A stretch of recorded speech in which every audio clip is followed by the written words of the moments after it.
Hello, everyone, and welcome to Paranormal Round Table, PRT for short.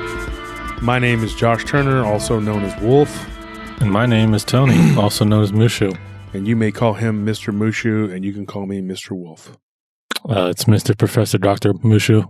Mr. Professor Doctor? Yeah. Well, you could just leave the Mr. off and just call yourself Professor Doctor of MD of bullcrapology. No. It's Mr. Professor. That's one word. Yeah, Mr. Professor. It's a higher standard. You're Dr. Mr. Professor. Yeah, exactly. I guess okay, that's a better way of saying it. Yeah, all right. And what are you the doctor of? Stuff. I don't know. There's just so many subjects that I'm just so well versed in. It's hard to really pinpoint it. I know, but I guess if I had to choose, I would just say the human body, everything, I guess. I feel the same way. I know so much that it's just like I'm overwhelmed with my own knowledge. Yeah. Like I just know so much stuff. It's hard being as smart as we are, dude. Yeah, and the problem is like when people like argue with me, it's like you don't understand my pains of knowing how much I know. So yeah, I might get some confused. Doesn't mean I was wrong. It just means that I wasn't, You're confused by all your vast array of knowledge. Exactly. If anyone understands, it would be you, I guess. Yeah, I mean, we both know. We're both experts. We said that on the previous show. Multiple times. Yep. People dare to question us, too. How ridiculous. It's crazy. It's nuts. It's mind-numbing. So, DasWolfman88 at gmail.com. DasWolfman88 at gmail.com. Seriously, folks, we're going to get a show going here. Real quick, check out our prtpodcast.com, prtpodcast.com. You can go up there and buy some stuff. We got shirts. Yeah, links to all kinds of stuff. Our PayPal, our merch store. I just got an email saying someone was posting on the art section too, so that's pretty cool. So go check that out. Well, Tony hit up on a good point. That's what you majored in is stuff, and that's what these people need to go buy is stuff from us. So. There you go. Exactly. Show tonight's going to be about stuff. All kinds. All right. Seriously, folks. So go ahead and check that out. That's my email address. That's my podcast website or our podcast website. I'm sorry. I said mine. It's ours and the PRT team. And just go check it out. We have to tell you our group. My main group is Paranormal Round Table. And Tony and me and Nelly and Anthony are all, and the admins of that group. And then we have Tony's Paranormal Encounters. And I believe it's you and Chief, right? Yeah. That are running that. So you and Chief are running that. And Chief's been on the show a few times. He's also a contributor with stories and things like that he gives me sometimes. And so check out that group, Paranormal Encounters. And then my wife's the admin of Paranormal Lounge. So go check that out. That's her group. Then her and Tony are competing to try to see who can get the most members, but we're all in it together. We're all the same. I mean, everybody's in these groups together. So each one has its own little flavor, I guess. And then we have Cryptid Squad by Michael Moran, and then the other group on Facebook is Lori Shivers group, Cryptids and Paranormal Reality. So go check it out. Check out those groups. We're close to, at this point, to getting Lori over 1,000. So trying to get that done. Go check out the fan page, Josh Wolf Turner, and Paranormal Roundtable's fan page, and check it out. We got a lot of stuff posted on there, pictures and stuff. I want to thank all the people who've contributed to the crazy pictures of me and various whatever. Todd Grayson and Deborah Crawford and Curtis Turner. I want to thank you guys for all the crazy pictures you've been sending out and putting out or whatever. By the time this airs, it's probably going to be of a while back, but you guys still put them out there, and Deborah's done it a few times periodically. And I appreciate that. I appreciate you guys with the funny cartoons and all the crazy pictures. Yeah, I mean, they're hilarious to look at sometimes when you're just scrolling through and you see it. It definitely brings a chuckle to me. Mm-hmm. They make me and Mushu look quite hilarious. The hilarity level is high, folks. Anyways, so we're going to get started here. We're going to talk tonight about a cold, dark place, I guess. Cold, dark place. Yeah, this is weird subject for me. Okay, folks, I have, of course, I used to work at a nightclub, and I have a lot of friends from back in the day who were miscreants. I don't know, how would you say the words? They weren't always like obeying the law. Let's put it that way. I'm not going to comment on myself or my past, but these people, there's a lot of people who I've known over the years who... we're not exactly on the up and up entirely. Yeah, not on the up and up.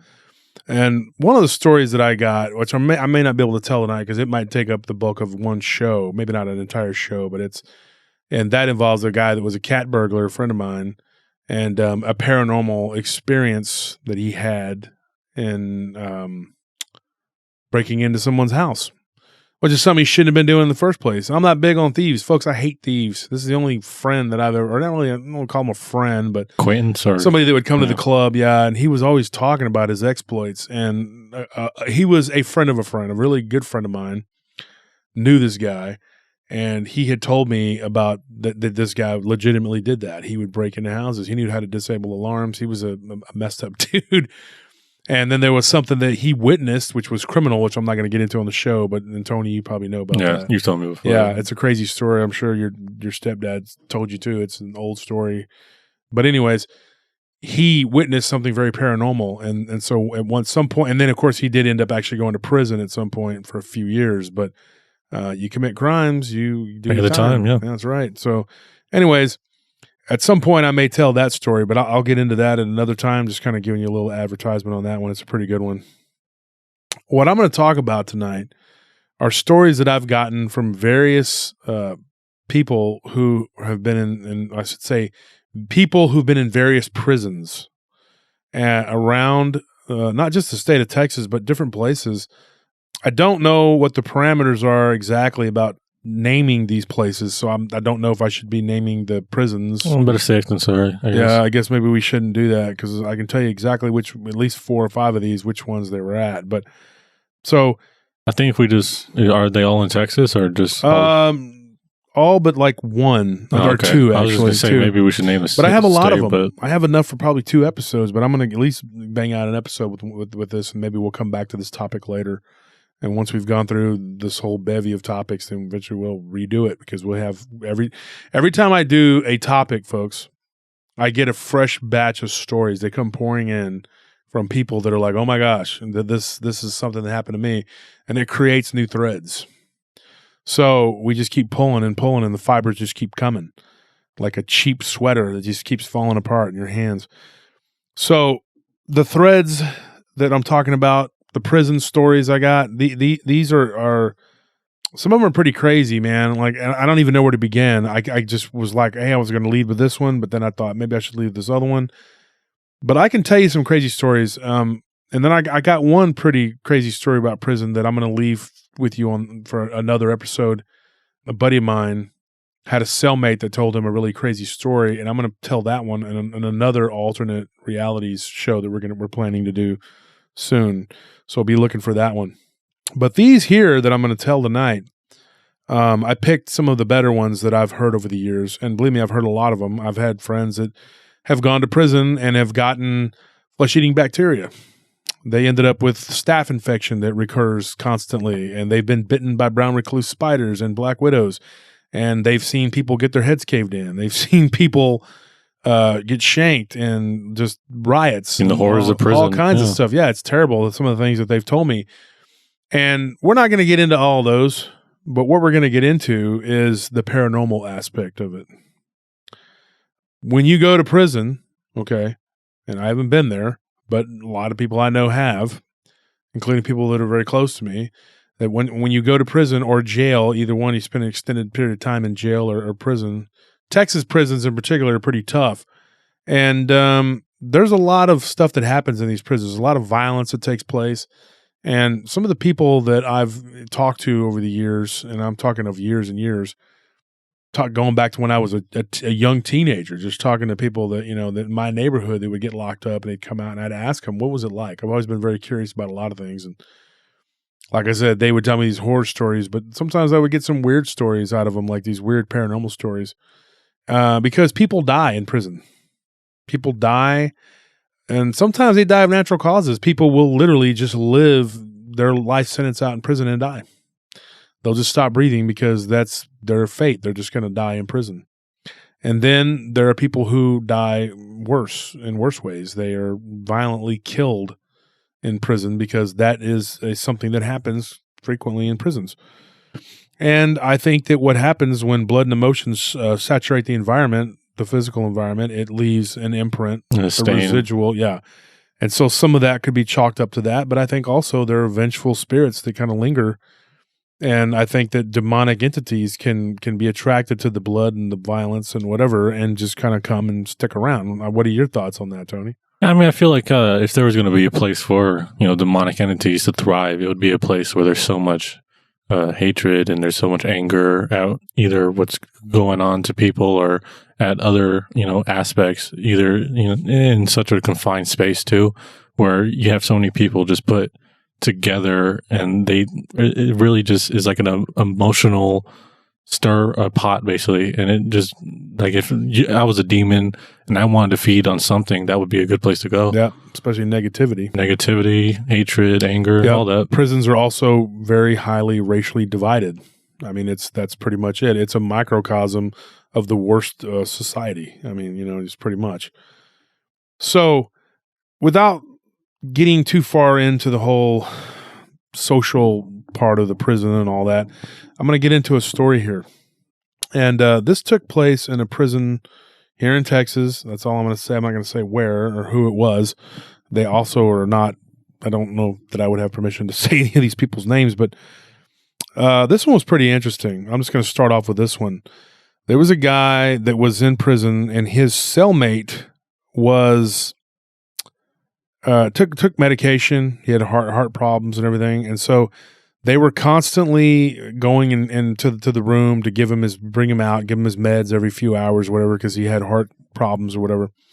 And the guy had been his cellmate for about 2 months, and there was nothing really unusual about the guy. But then one night, in the middle of the night, the guy started gasping for air, and he was on the top bunk. And this particular guy that told me the story, he was on the bottom bunk. And he said the guy started like kicking his feet and wiggling around, as he said, above him. And he's like, "Hey, knock it off!" So he kind of bangs on the bottom bunk and below the top bunk to knock it off. And the guy just continues to flail about, and then the next thing you know, his feet are hanging over the side of the dill, and he's like, oh, okay, I guess he's done. He's awake. Well, what he sees is this guy literally go flying forward, lurches forward, and then gets thrown across the cell. Now, I believe he said that the cell was a, if I remember correctly, it was like 8 by 10. It's a very small cell. It wasn't very big at all. Like blood in, blood out? Yeah, it was like just a very small cell. It was like 8 feet wide or something like that, and then 10 feet, whatever. So it wasn't a very big cell, but I guess it would be bigger than some. I've heard of some being very small, like 8 by 8, But from if I remember correctly in this story, he said that it was like an 8 by 10. So the guy gets thrown across the cell and hits the wall and falls. And he said that it was like, he was in shock. He's like, did this guy, who was an older gentleman, he said, did he just get up and throw himself off of the top bunk and go flying into the wall? Which he was pretty confident that that's not what happened. He really felt like there was something there. He said that after this happened, he heard the guy laid there motionless, and it was dark, but you could still see there's light coming in from the bars or whatever. And he said that the guy laid there motionless, and the guards, whatever, were nowhere to be found. So he starts yelling, hey, I need help. Nobody's paying attention. Nobody's coming. And he said that he heard footsteps, and it felt like somebody was behind him breathing. And the guy that was laying on the ground, he was unconscious. So he knows it wasn't him, and it wasn't a guard. Nobody had come into the cell with him. And so he was standing there with this, whatever it was, breathing down his neck, and he turns around and he doesn't see anything, but he's just 100% convinced that there was something invisible, as he said. He said up to that point in his life, he was completely atheist, did not believe in God. He didn't believe in Christ. He didn't believe in anything. He was just an atheist. He was a lawless person of what we would call a reprobate mind, like just completely lost.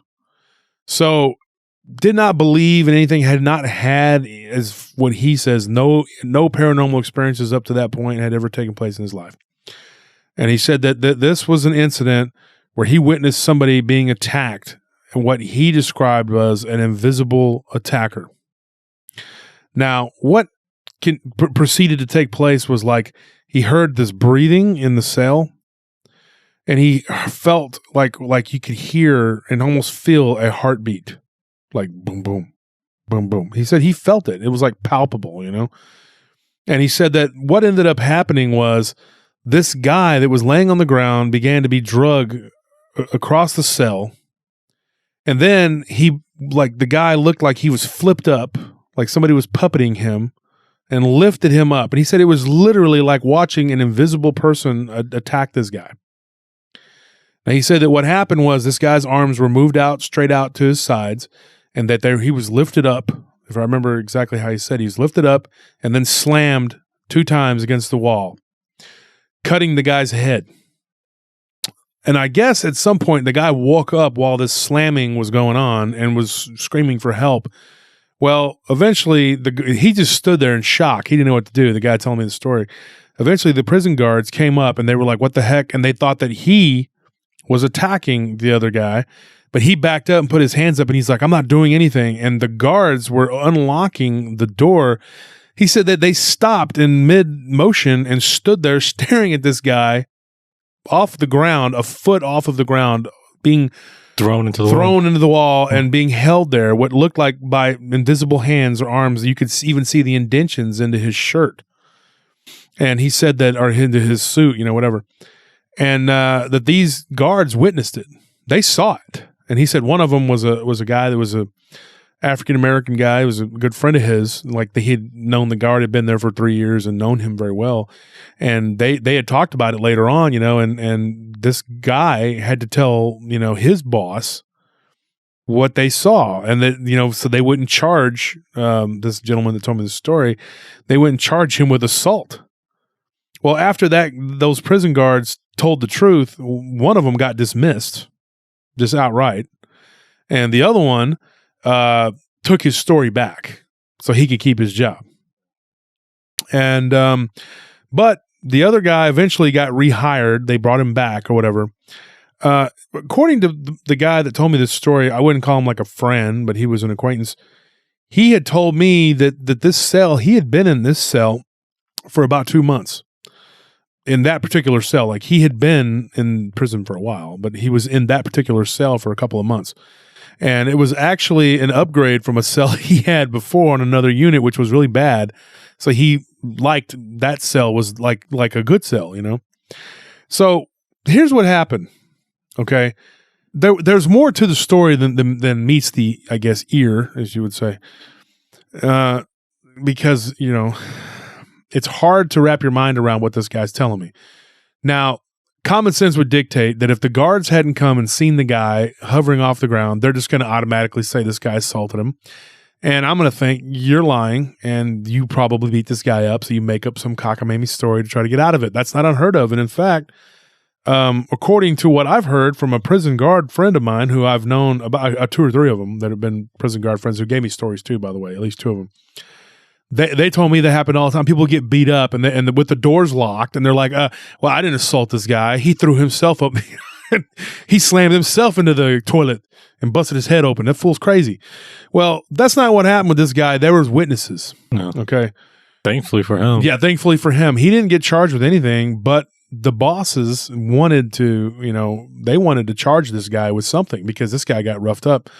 Well, the inmate that it happened to told the warden himself with his own words.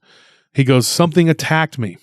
It pulled me off of my bunk, and verbatim what happened and exactly what my acquaintance told me that it happened.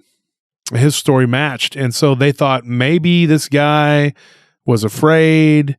Maybe the guards ran on it. They looked at the cameras. They couldn't really see inside the cell so good with the camera, but they could see the guards going over there and going in. So they said maybe that's what happened.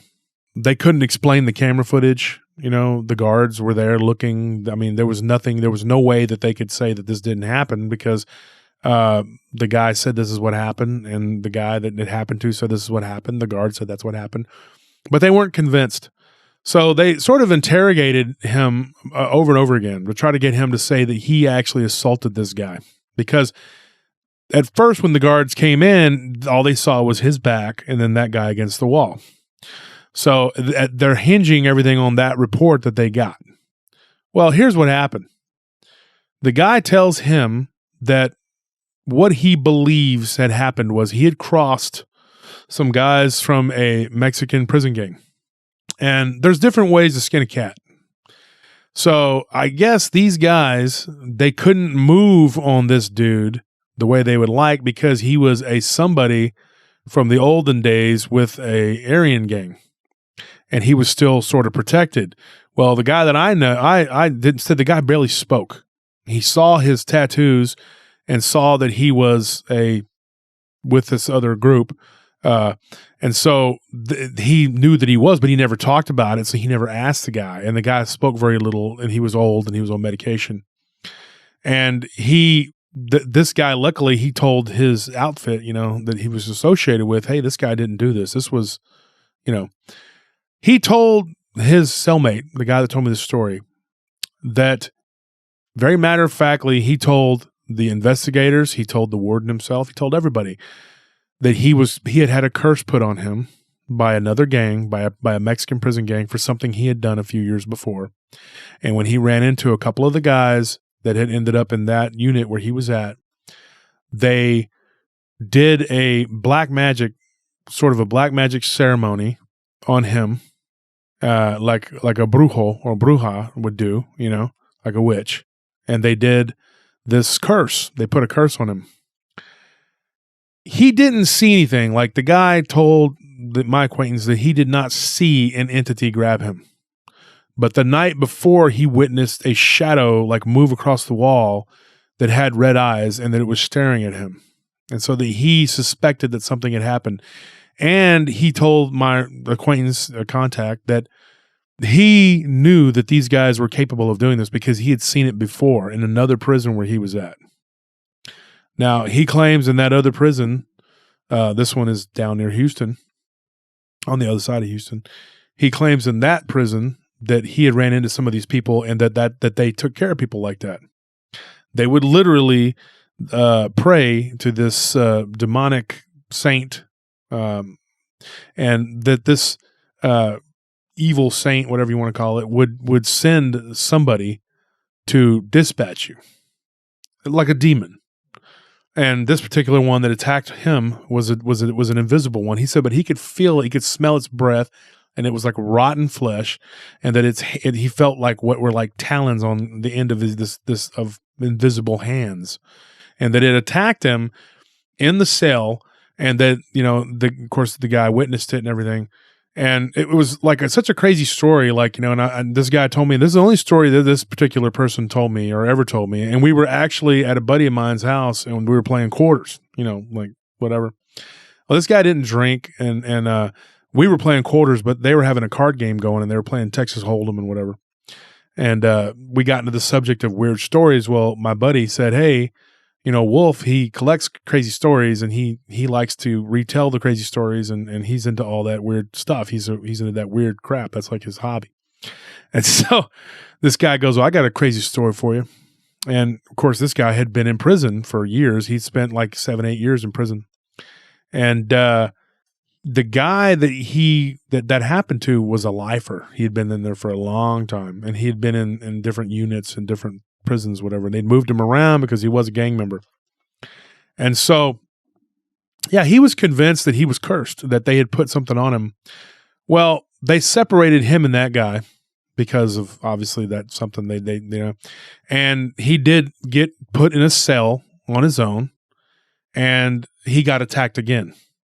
And the guard that I was telling you about that he was friends with, the one that didn't get fired, whatever, he was an African American. He told him that he had seen this before.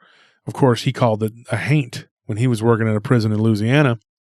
He said that it was a voodoo curse, like they did voodoo. It's the same principle. Yeah. You'd see people doing it in different prisons and people getting attacked in the middle of the night and no one is taking the blame for it. Well, in the prison, they're not going to write it up as, oh, yeah, a person was attacked by an invisible entity, because that just doesn't happen. So somebody was an assailant. They have to be somebody. And so he said, but he had seen this before. And these witches, these voodoo would conjure up a haint to do the dirty work, to attack these people. And so that's what this guy believed was happening. He got attacked again and almost killed. He was choked again, and they did a big investigation and tried to say, oh, the guards must be in on it and blah, blah, blah. And they had questioned a bunch of people, and they had re-questioned my friend or my acquaintance, whatever. And he was just very matter of fact, like he put his cards down in the middle of a game and just started talking about it, and everybody was just sitting there with their mouths open while he told this story in front of me and like several of my friends. And yeah, it was a crazy story. That one right there was one that just made my hair stand up, because he looked me dead in my eye and told me, this is what happened. This is the honest truth. You want a crazy story? There it is. Prison isn't bad enough. Now you got to worry about people sending demons after you. Demonic curses on you. And thankfully, that demon was restricted in some way, because, you know, in a perfect world, he would have attacked both of them and then killed Yeah, he wasn't the target, though. He wasn't the target. Yeah, so, like, the demon, I think, like, the demon couldn't hurt him, because why wouldn't he? Like, if the goal was to take out this other guy, why would you just leave him and allow him to be able to call help and get some people to come in? And the guy's lucky he didn't die from all that, because he had a heart problem anyway, heart condition. And that was an extraordinary thing. He said that it was almost like this demon was sent to torture him, not just make his heart stop, you know. So I asked him what happened to this individual, and he said that eventually the guy passed away. His heart did just stop. Like, he literally just fell over dead. And then everybody was freaked out, like, oh my gosh, this must be the demon getting it. But he thinks that the guy's heart just gave out. But there was something after him, and the guy said he believed it. And he thought that the only way to stop the curse was to negotiate with those people to call it off. And I don't know what happened with that. Neither did he. But that's a pretty crazy story. And I got another one. We'll move right into the next one. This one was crazy. This one was given to me by a prison guard. A friend of mine is a prison guard. I know a lot of people on both sides of the law have for a long time. Got a lot of friends that are law enforcement, and a lot of friends that are ex-military, a lot of friends that have been to prison, unfortunately, and some that are all of the above. That's pretty weird, but it is what it is. And so, couple guys, one of them I'm still pretty good friends with. He's a prison guard, and he's done it for a long time. My Uncle Frank was a prison guard for years and years. But I can tell you this was a crazy story. This guy, this happened in a facility here in Texas once again. And this was crazy. The guy was screaming and yelling bloody murder in the middle of the night. He just started screaming and yelling. And of course the guards are like, okay, let's go check it out. You know, they go up there, they look through it was one of those cell doors that had the glass panel, you know, in it. And then it's like, it's got the reinforced metal inside of it with the barbs and whatever you call it, the rebar looking stuff. And he said that they went in there, they looked to see where the yelling and screaming was coming from. It was a guy in a cell who was by himself, and it wasn't unusual that people would yell and make noise and not go to sleep, whatever. But this guy sounded like he was being killed. So they did go to check on him, and they look through the little glass panel, and they see this guy literally being tossed around all over the cell floor with his sheet around his neck. And he said that the guy was kicking his legs back and forth, which was causing some of the movement. But what he told me was, he's like, it wasn't the guy that was doing it. He wasn't causing him to be tossed around all over the floor. He said that it looked like there was something on the bed, on the whatever, the cot or whatever they slept on, that was there, like kind of whipping the bed sheet around, and it was tossed around his neck. And then he was being pushed underneath it. And he said that they ran in and they grabbed the guy and held him down, because at first they just didn't know what they were seeing. They didn't know what they were looking at. They didn't know if he was literally doing this to himself, flailing about like, oh my gosh, you know. And they were holding him, and he said that whatever it was pulling on the sheet or what, his bed sheet, and that it was choking him. It was literally choking him. And it had been pulled and turned really tight. The sheet was. And so he said that this was not like it was just something that usually, you know, you don't have to deal with something like this, you know. And he said that it was like it was crazy. This was like, he said, back when he was a young guy, and this guy's in his 60s now. So I'd say he's probably, I don't know, this happened when he was like 30 years old or something like that. And he said that after that, he quit working in prison, never went never just did not want to do any kind of security, anything like that. And I know this guy. I mean, he's never lied to me or told me any other weird stories. It was just this one. And this guy was just whipping around on the floor, and they tried to hold him, and he said that you could feel like something pulling this guy, trying to choke him to death. And they did finally manage to get the sheet off from around his neck. They pulled it and got it loose, and whatever it was, just the sheet just kind of went limp and it stopped. And he didn't understand. The guy did not seem to have a clue why it was happening. All he knew was that he was asleep, and the next thing you know, he was yanked off of his bed and he was being choked, and there was no one else in the room. And I asked him, I was like, was that cell known for being haunted? Did it have some sort of history? And he says, not that I know of. No, it was not known for anything as far as he knows. He had been there for 8 months and he'd never heard of anything like that. And after that, he quit. He was just like, I'm done. No more. I'm not going to do any kind of, was not interested. A while back, I had asked him if he wanted a job. He was like, nope, I don't want to do anything wearing a uniform has anything to do with having to see stuff. So that's that story. That's a pretty crazy one there too. And what if it's the same thing? Like a curse being put on him? Well, when they interviewed that guy, because I asked him about that, and I had told him about that I had actually heard a story, very similar. And he told me that guy told him he didn't know why it would happen. He had no enemies. He had never seen that guy fighting with anyone or clicked up with anyone. Clicked up means you're like in a gang. Who are you rolling with? He wasn't rolling with nobody. He didn't have any insignias, So I don't know. I mean, who knows? He might have just pissed off the wrong dude at the wrong time, and he might have done something that he might have not realized as doing anything bad, but just gone on the wrong nerves of someone. And it's something like that. It's so unfortunate because it's like you don't even know why. Maybe you didn't give up your pudding to someone. And, who knows? And they just decided to do that. You accidentally bump into someone or something. Who knows? Yeah. I mean, it's just... No, it's crazy. I mean, I don't know what to make of that story. I mean, like... It sounded like it wanted to hang him and pretend it was a suicide. I don't know why it did it. I don't know what to make of it. I mean, if I had to say, I would say an angry spirit or a demon that was trying to kill this man. But why? I mean, there wasn't any precedence for it there. I mean, there wasn't like nothing had happened in that cell, as far as I know. And according to the guy, he told me that he had asked several other people that worked at that facility, and nobody, even people who had been there several years working there, they didn't know anything about why that would be the case, why that would happen. And so nobody could tell him anything. And this guy left shortly after, right? So he wouldn't know if something like that happened again. Yeah, he said he hung around for a little bit longer, and then he just quit. Like he finished out the pay period and just was like, I'm done. And he was friends with a lot of people that worked there. He had made friends with them, and he drank with them a couple times and went to a barbecue and played softball with them. And none of them could ever tell him anything that would give any kind of insight to it. And that's what he told me. That's crazy. Guy gets pulled off of his bed bunk and by an invisible entity and choked. You tell me, folks. You at home listening? You tell me what you think it was. I honestly, if I had to give my honest opinion on it, I think he insulted the bed sheets because they were probably rough. This was 30 years ago, whatever, and they were probably horrible back then. And he came in, he was like, "This is not Egyptian quality. This is not Egyptian cotton. These are 300 thread count. You expect me to live like an animal?" He spat. And they're like, "Yes. I spit on you, bed sheets. How dare I? Get out of here, bed sheets." They're like, "No, Mr. Convict, we expect you to die." Oh, that's a corny one. But anyways, he almost did.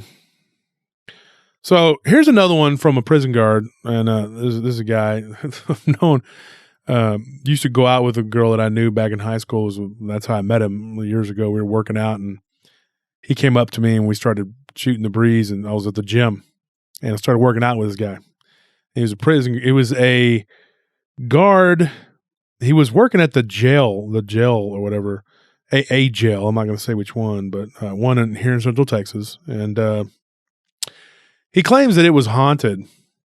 We got on the subject of it because my buddy Reggie at the gym told him, he goes, "Hey man, this guy, he tells a shout out to Reggie if you're out there, buddy, good friend of mine. Big gym rat, always working out. And Reggie told me, he goes, yeah, man. He goes, they're up there at the counter, because we had this little posse that would always hang out at overnight doing the overnight lifting and stuff. And we had a little group that was always up there, a bunch of gym rats that would work out when there weren't a lot of people in there. And my friend Reggie ran that gym. It was a Gold's Gym down in South Austin. And I'll never forget, it was a guy that would go in there at night. He was a jail guard. And he told me a crazy story. He said he was up there telling the story at the counter, and then they're all laughing, whatever. And then I hear him say, Wolf, my friend Reggie tell me, Wolf, come over here, man. This man's got a story, So I go over there and he tells me, he's like, tell him this crazy story, man. And he goes, I used to work in a prison. And I was like, yeah, I know. But he goes, and now I work at the county, the jail in such and such county. And it wasn't in the county that we live in. But he said, yeah, and I work over there now.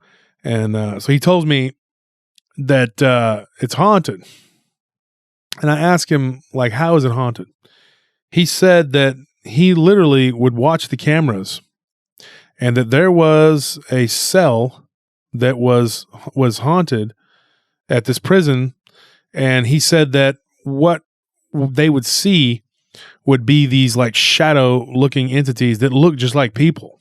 Like you could almost make out like features, like they would walk around with their collars, these collared shirts. They'd have the collars up, and they looked like convicts, like prisoners, like inmates, and the uniforms that they wore.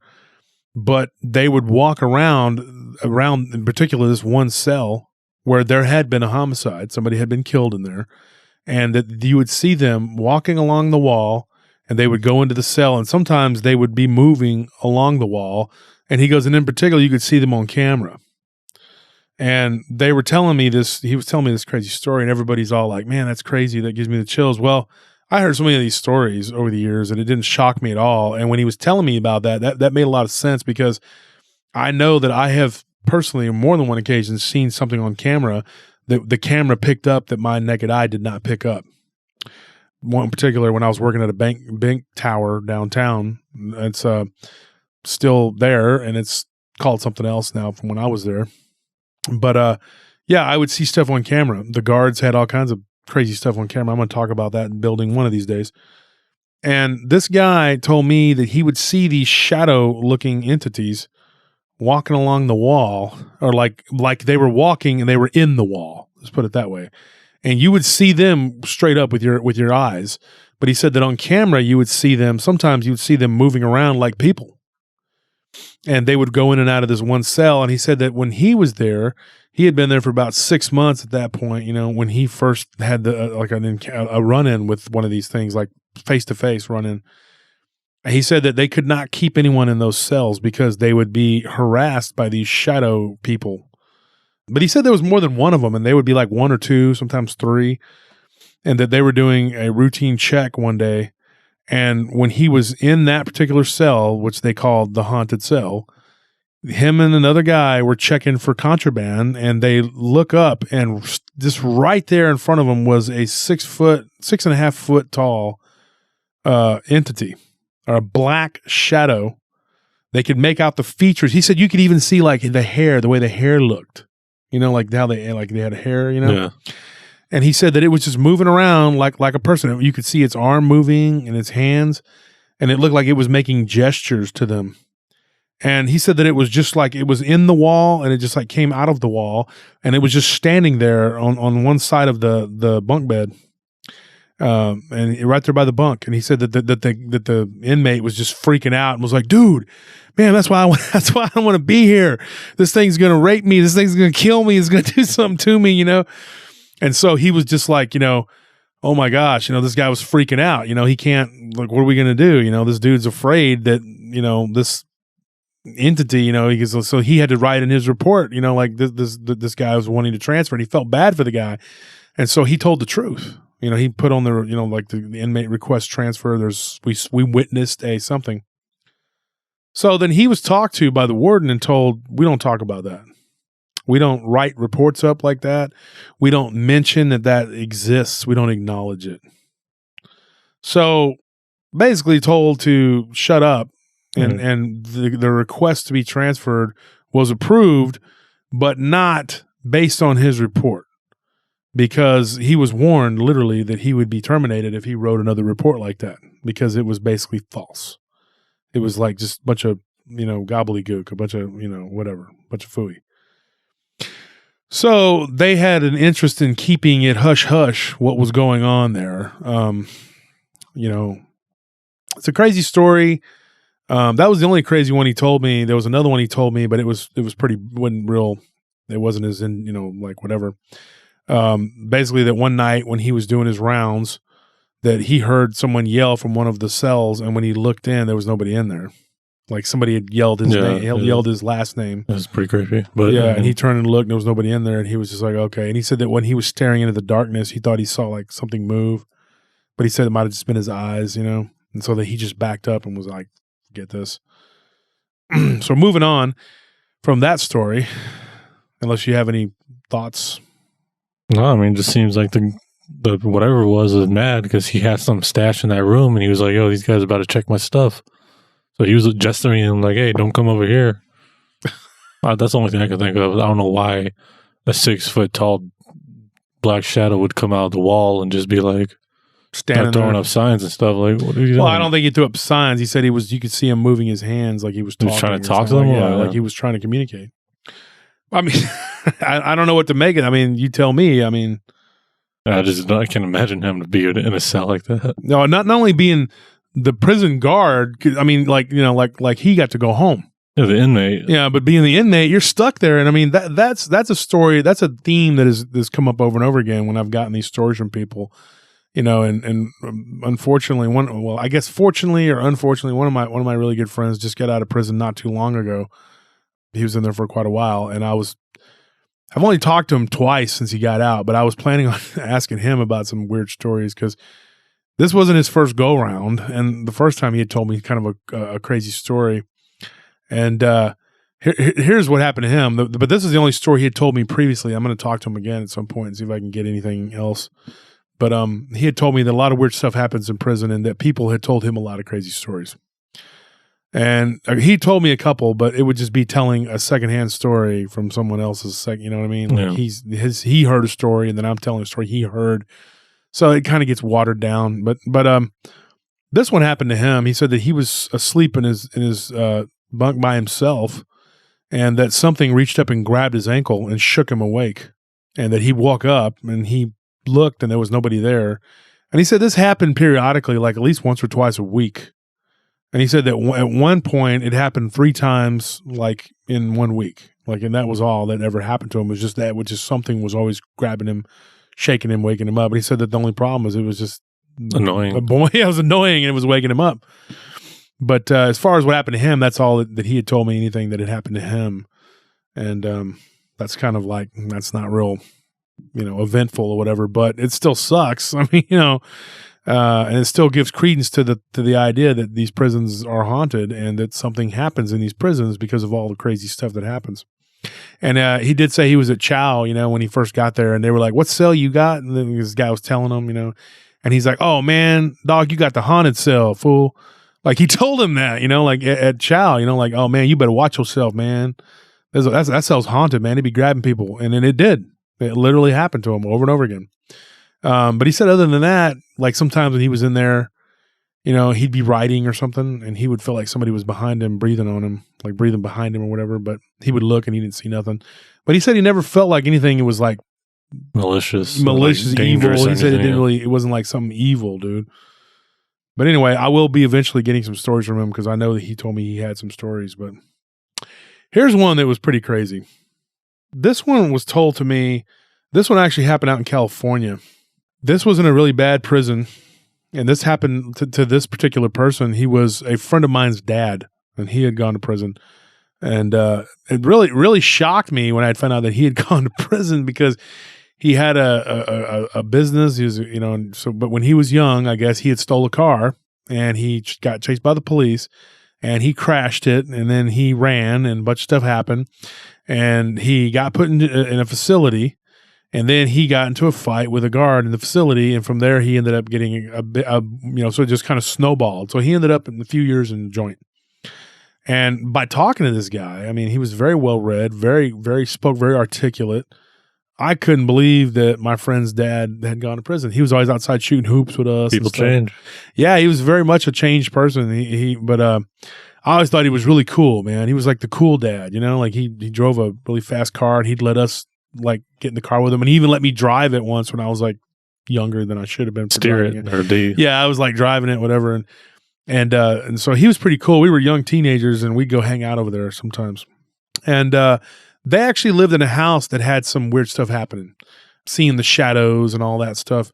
And his dad didn't actually live in that house. He lived with his stepdad and his mother. But his dad would come, and then, you know, my buddy would call me up and be like, hey, you want to play a pickup game, football, basketball, whatever. And his dad would be out there playing with us. He was very athletic. And so he was a cool dad. He took us out to the lake, stuff like that. And so anyways, his dad tells me a story one day when we started talking about these, as my friend called them, ghost monsters. That's what he said they looked like these blobs with eyes that he would see in his house. And his dad's like, man, that ain't nothing, dude. I can tell you a story about, he goes, what you're talking about. He goes, I was in prison out in California, and I'm not going to give the prison that he was at. But he said he was out in prison in California, and that one day he got transferred to a different unit, and he was in a cell. They put him in a cell, and they told him, they said, that you're only going to be in this cell for a couple of days, and then we're going to move you once another cell opens up. And he's like, why is that? And he goes, well, we're just going to move you. And he's like, okay. So a couple days go by. Foreboding. Yeah, it's kind of foreboding, right? So a couple days, he said that he didn't think nothing of it until something happened. Yeah. And then he was like, I get it. Yeah, no, I understand. Yeah. And so then he said he had a roommate, you know, a cellmate that came, and they that was their little house, as they call it. And the guy was in the bunk, you know, whatever, they shared the bunks or whatever. And he said that it wasn't a real big cell, but he said that in the middle of the night on that third, I think they said the second night was when he got the roommate, and the third night was when this happened. And he said that he heard the door open, like, you know, like literally he did the sound effect and everything. He said the door opened and closed it. And he thought that somebody had entered the cell. And he said this wasn't that late. It wasn't even midnight. And he said he looked up and he witnessed like this shadow entity or something walking along the wall, carrying in his hand what looked like a shank. Like, you know, like somebody fashions a toothbrush to stab you, or a piece of metal they get from somewhere in the shop or something. Sharp, they get basically. something to take you out. You know what I mean? So this thing was walking along the wall holding what looked like a shank. And he said that it walked and then it stopped. And he said that his bunkmate was below him, and he said, hey, are you seeing this? And the guy's like, yeah, I'm looking at this. I can't believe this. And they're sitting there staring at it. And he said that it like turned, like it was like, it did like a turn. And he said that he saw that it had red eyes. But he said one thing that was weird was like one of the eyes was bigger than the other. Like he said that there was like I think he said it was left on the left side of it, what would have been its left side. It was like this big red eye, and then there was this like small little slant for the other eye. It was like red. And he said that it was so weird, dude. Then it just kind of faded into the wall, and then it was gone. And so he said that his bunkmate and him were staring at this thing, and they were like, what was that? You know? Now, here's what's crazy. He got transferred. They moved them both, and they ended up going each to different cells or whatever. And he said that the couple days later, whatever, they transferred him out. And he realized, he said that he started asking around, and the guards or whatever told him, you know, they're like, we don't keep anybody in that cell. Because it's like when you first come until we can find you somewhere, because there's always complaints about that cell. And the inmates just kept on kind of like being mum about it and telling him, because he was a new guy, and they were just like, well, you'll figure it out. You'll see it. You'll see what it is. And apparently what happened was a guy had been killed in that cell. And he had actually gone into, there was a guy that went into that cell and attacked a dude and poked his eye out, like had stabbed him in the eye in that cell. Now, apparently the guy that lost his eye took the, whatever it was, there was a fight that ensued, and he stuck the other guy, and they both ended up perishing, ended up dying. One died later in the infirmary. and this guy died in the cell. And so they literally, after he saw it, then he started talking to the inmates at Chow and at Rec, and they were like, yeah, this entity, whatever they call it, the one-eyed ghost or one-eyed whatever. And he said it was weird because that one of the eyes was red and full size, and then the other eye was like it was just a small little slant, like it was a red eye. It was so weird. I mean, it was a weird story that he told me, but yeah, and that story there, just like it was like, I don't know what to make of that, but wait, so they both perished, right? Mm-hmm. And there were two people that died. Yeah, and the guy that got stabbed in the eye, he died in the cell. Mm-hmm. Okay, was he the one that went in to attack him? I can't remember if it was like he's the one that went in to attack him, or if it was or if he was the one that was in the cell and he got stabbed in the eye. I believe he told me that it was the guy who was in the cell and he got stabbed in the eye. But he did manage to stab the other guy or get control of the situation and stab the other guy. But they both ended up bleeding to death.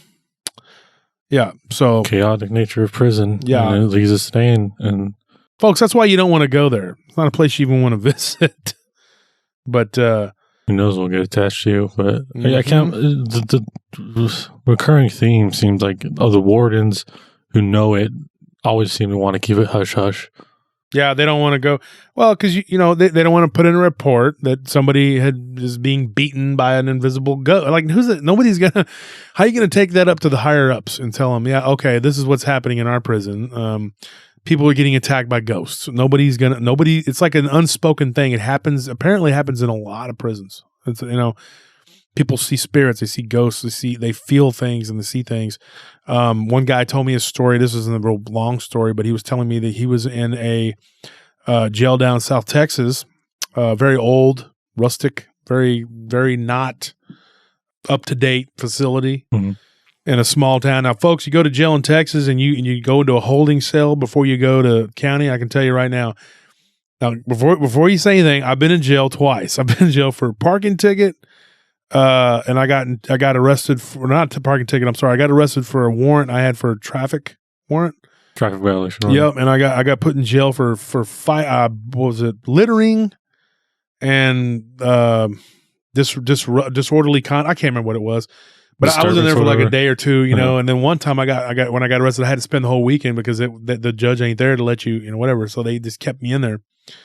And so I went in there, and the holding cells are terrible. I mean, even here in Austin, they were just absolutely terrible. They've changed the location where they keep you now here in Austin, from what I've been told, from where I used to, central booking. And so it's not as bad. And then once you get out to county, it's not as bad. And then you get a little more freedoms as you go to prison. But then who the heck I don't want to go through the system and ever have to deal with that. But anyways, these stories, the one guy was telling me a story. He said he was down in a jail, not a prison, but like in a like he got in trouble. Okay. He punched a bartender in a bar, and it was a bar that was not, it was a bar of ill repute. It had a bad name, and this is the kind of place he'd be hanging out, I can tell you. Yeah. So he punched this guy, and he goes, and he was in there for a couple days, and he said that crazy story. Like okay, they were standing to go in line, or standing in line or whatever to go to chow, whatever, to go eat, whatever.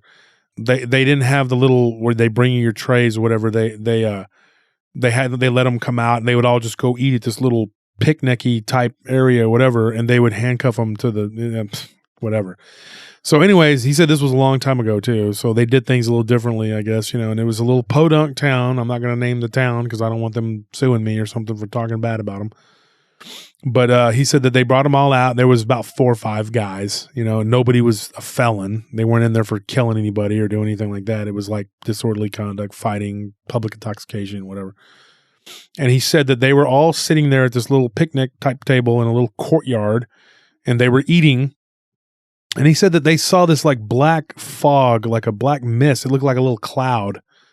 And so it kind of floated on the ground and went in between some bushes and went into a vent.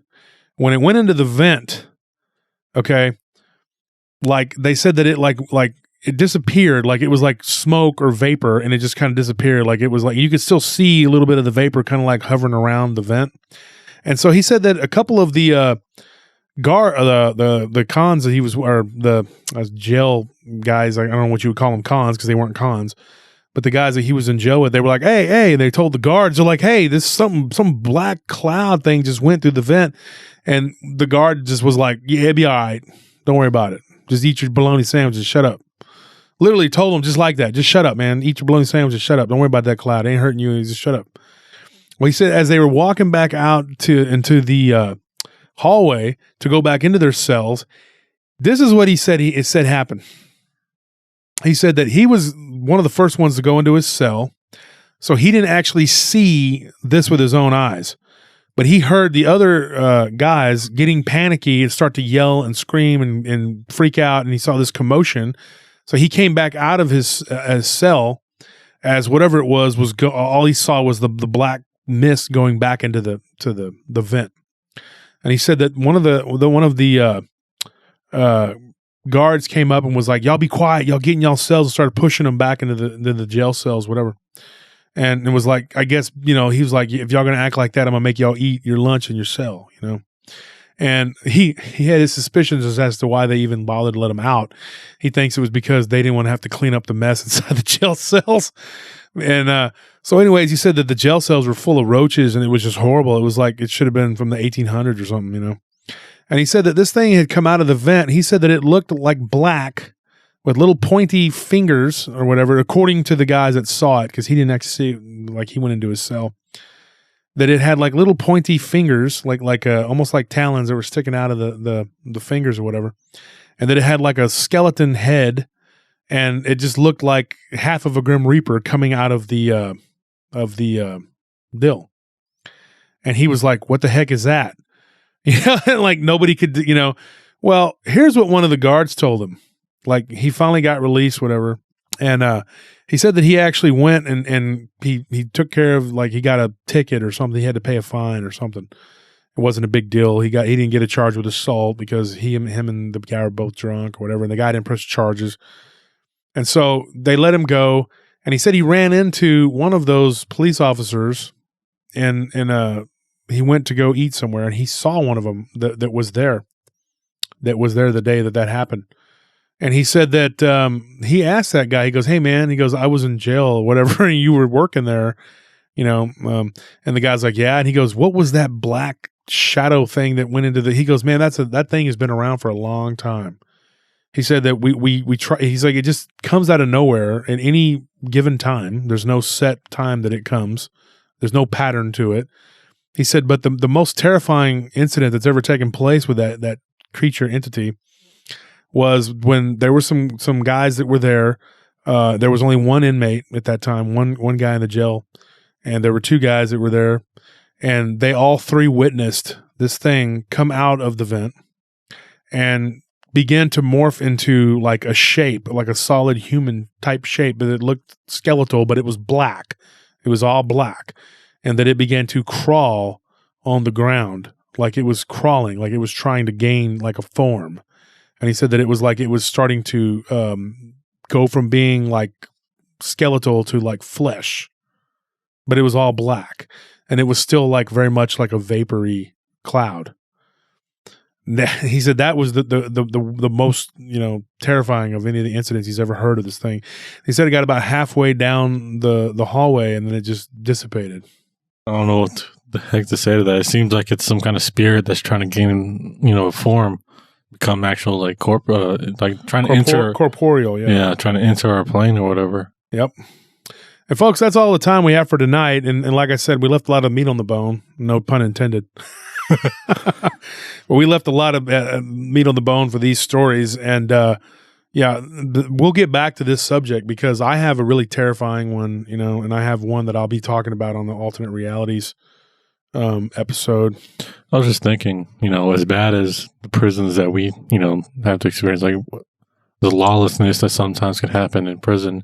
Can you imagine the stories of what happens in like the Mexico prisons, where things are just so Yeah, crazy? that's actually one of the stories I didn't get to talk about tonight. You know, is a prison that story. It happened in Mexico, and we'll talk about that on another episode. But I can't wait now. Yeah, because that one is a doozy, and I'll definitely get to that one at some point. But Anthony, I think you've heard it. I told you, but yeah. So from whatever jail cell you're in, whatever prison you're being choked in, whatever shadow party you're hosting, whatever wraith is chasing you with his talons or whatever. What is it called with the Grim Reaper? Scythe. Whatever you're being chased by with whatever. Everybody have a good night and stay safe. And whatever you do, stay out of prison, stay out of jail. How about not breaking any laws and committing any crimes? You'll be fine. I know it seems hard, but all you got to do is just don't do crime. Yeah, don't do crime. Even though sometimes it seems like the laws are just very plentiful, and you got to do what you got to do. But don't break laws, and maybe just maybe you won't go to prison. And with that, good night.